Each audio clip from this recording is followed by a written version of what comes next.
up, y'all? It's John Master Lee here, and today we're going to take a look at Darksiders Genesis, which I have to admit I'm very intrigued about because I love the first couple of games, but I'm a little unsure where they're going to take this latest version. I'm an ex-game developer, used to be in the game industry for 20-some years, and I'm out of the game now. Instead, I live precariously through other developers to finally be able to enjoy other people's games. Now, I used to work at THQ where this game was being worked on, and THQ had a pretty close relationship with Vigil, the original creators of this game. But I wasn't really involved a lot with that particular team, so I actually got to enjoy this game like many of you have, fresh. So let's check out this preview from IGN, and I'll share with you some of my thoughts. And away we go! Show them the price of defying the Council. After playing through the first 2 chapters of Darksiders Genesis, my biggest takeaway is how decidedly unlike Diablo it actually is, despite how much like Diablo it looks. There's no gear, there's no level ups, no skill trees. That's interesting. There's a much more elaborate melee combat system with strong and weak attacks, and really, rather than reminding me of Diablo, it reminded me of the very first Darksiders game, just with a different perspective and a second playable character. A little bit shocked because this game honestly just looks like a hack of Diablo at this Of point. course, part of that likely has to do with the fact that in Darksiders Genesis, you can either choose to play as the protagonist of Darksiders 1, War, or his brother, the gun-wielding Strife, who finally makes his playable debut in a Darksiders game. There's a great split in the abilities and playstyles of the 2 characters, with War playing almost exactly like his Darksiders 1 counterpart, right down to having mostly the same moves and tools at his disposal. War can deal big melee damage by juggling opponents with air combos, utilize a crowd-clearing AoE special move, and, unlike Strife, he can block enemy attacks as well. The game does look really sharp actually when it's pulled back from this perspective. That's one of the benefits of using a isometric view that's similar to Diablo. Strife, on the other hand, has less HP than War, but what he lacks in tankiness, he makes up with sheer offensive output. He can blast enemies from a distance with his guns, and every hit he lands builds up a hot streak meter, which, when full, amplifies his already high DPS significantly by allowing him to fire faster and use fully charged shots instantly for a short period of time. He's no slouch in the melee range either, with quick strikes, the ability to run through enemies and leave a debuff on them, along with the unique trait of having 2 dashes to quickly dart away if need be. When playing in single player mode, you're able to switch between the 2 on the fly, with both characters having separate health bars. It does feel like it's very combo heavy, which is pretty cool. It requires a little bit of skill rather than just sort of press a button and fire away. Beyond that though, there didn't seem to be much of a need to swap between them, with the exception of a scant few puzzle moments that required a piece of equipment unique to one character. Coins could be collected and spent at Vulgrim's store for various items and upgrades, Trickster keys could be used to unlock special doors that would lead to treasure vaults, and optional upgrades could also be found that would give Strife a new ammo type or significantly alter War's charge attack. All in all, the rewards for exploration made it well worth the effort, and being able to seamlessly jump on and off your horse made the actual act of exploration a lot of fun.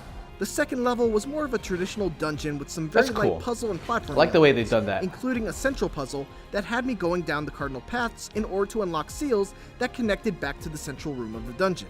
Again, it's actually a bit surprising just how much Genesis feels like a traditional Darksiders game, despite the complete change in perspective. In lieu of a traditional level-up system, character progression is handled via something called creature cores. As you defeat enemies, you'll be able to pick up their cores, which can then be slotted into an upgrade tree to gain whatever upgrade is stayed on the core. However, if you truly want to maximize your gains, you must carefully think about how you slot your cores. Each core belongs to one of 3 categories: attack, wrath, and health, and every slot also has the same distinction. I do hope they allow you to respec if that's the case. You can slot any core into any slot, and by slotting a core, you unlock the adjacent ones, but if you're able to match the category of a core in a slot, you'll gain a matching bonus. I really like what they've done with the level up system here. I think with a lot of these type of grindfest games, the leveling system becomes your high score, and you get caught up so much in that rather than enjoying the combat and exploration itself. So I think by doing what they're doing here, creating a much more interesting dynamic level up system, but you aren't necessarily counting every single experience point that levels you up. You have to really think about that skill tree without worrying about each little thing as a number ticks up. In other words, it kind of masks some of that grindy calculations, if you will.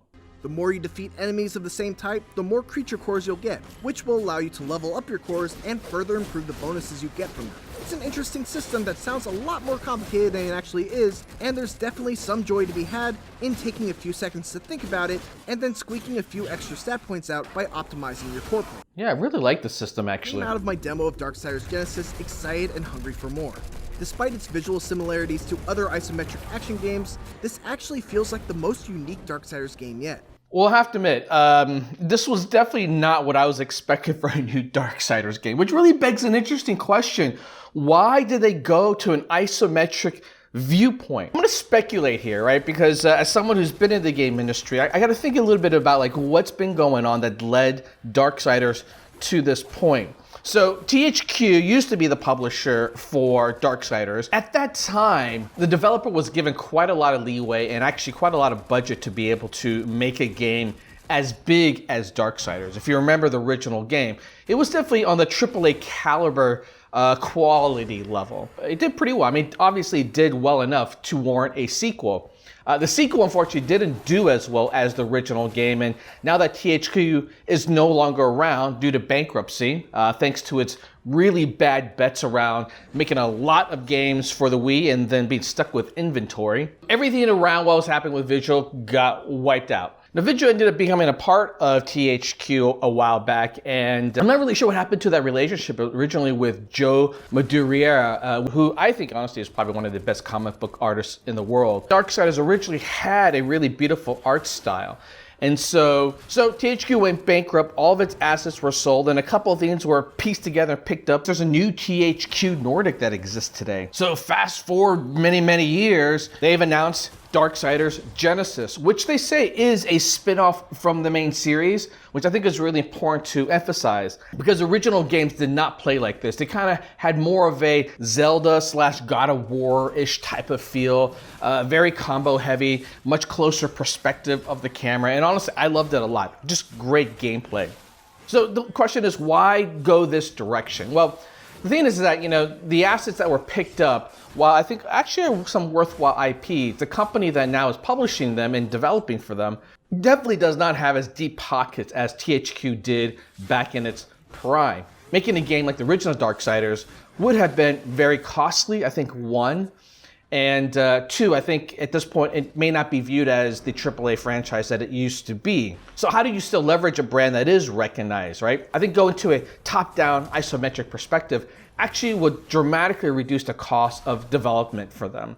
I think that's one of the big factors that they were thinking about of how do we still make a great game without cutting corners so that the visual style, everything about it was so gimped, it looked like it was a middle tier game at best. In other words, how do we make a game still look like it's a AAA tier? And the solution was changing the type of game it was. By zooming way out, one is that you can actually reduce the cost of development regarding animation, art assets, things that actually can be pretty expensive produced because it's a pretty big world. And also because it's zoomed out, you don't have to worry about the nuances in terms of the way the animation works. It looks good enough from far away. And in fact, actually looks amazing from far away. I think, you know, this preview really has shown that they've done a hell of a good job in making it look absolutely amazing. I think the other thing to keep in mind here is that this game is now really developed by another developer. So to shoehorn them into what was already done before makes it a lot harder. In other words, it's very difficult to copy someone else's formula when, quite frankly, you don't have the original assets or blueprints of how it was done, right? The nuances, the battle mechanic, and nuances of the gameplay design,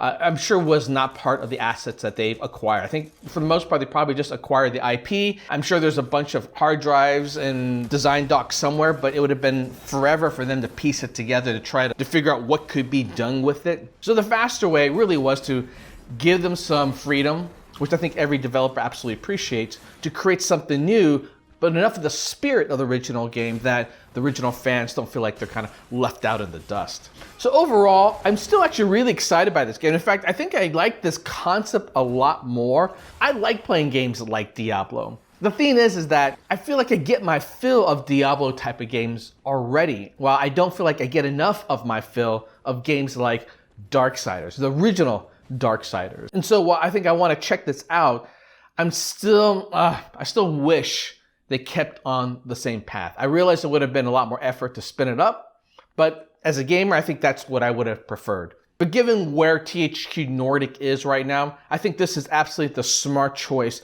in terms of rebuilding the franchise again. So let me know what you all think. I'm really curious if you plan to pick up this game, if you play the original games and are looking forward to this. All right, y'all, peace out.